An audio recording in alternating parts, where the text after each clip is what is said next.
Good morning children, welcome to EVS class. Today we'll be continuing the chapter number 8, the story of water. Talking about the different states of water. When we talk about water, it is present in our nature in three forms or three states. Number 1 is solid, which is present in the form of ice or snow. Number 2 is liquid. When the ice or snow melts due to the heat or due to the rise in temperature, it turns into liquid or in the water form. Then the third form is gas. When water is heated, it transforms into a gaseous form. Children, have you ever imagined how does the water always remain on earth? Why doesn't it get finished up? It doesn't get finished up because of the process of water cycle. Yes, the water changes from one state to the other through the process of evaporation, condensation, and again comes back to the earth's surface through the process of precipitation. It also involves the process of collection and infiltration. So this is all about an important phenomena which is known as water cycle, which plays a very important role in our environment. Now let's study about the water cycle in detail.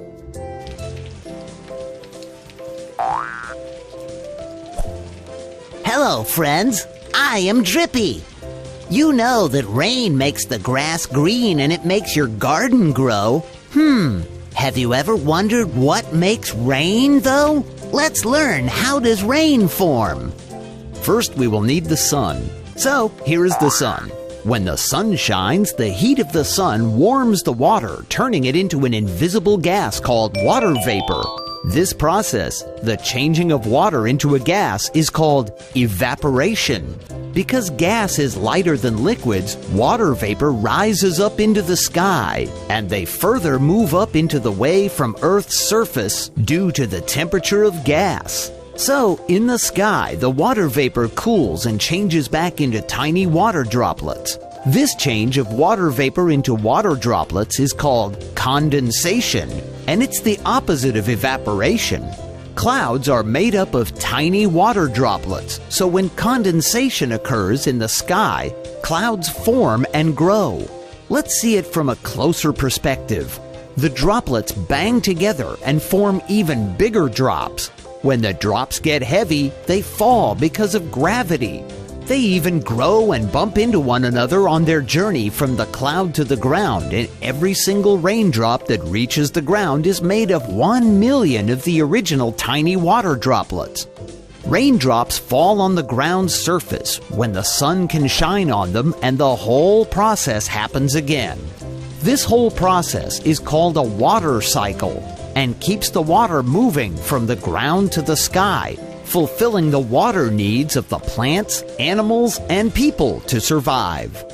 So, now you know how do raindrops form and fall. Let's summarize this. Steps of water cycle. Evaporation. The changing of water into a gas is called evaporation. Condensation. The changing of water vapor into water droplets is called condensation. Precipitation. Water falls from the sky in the form of rain, snow, or hail. This process is called precipitation. Collection. Oceans and lakes collect water that has fallen. Water evaporates into the sky again, and the cycle continues. After the collection of rainwater into the rivers, lakes and oceans, the rainwater is absorbed into the ground too. This water is known as the groundwater, which increases the groundwater concentration. The water is absorbed into the soil. This process is known as infiltration. And hence we come to the end of the process of water cycle. With this, we come to the end of the class. Thank you, children.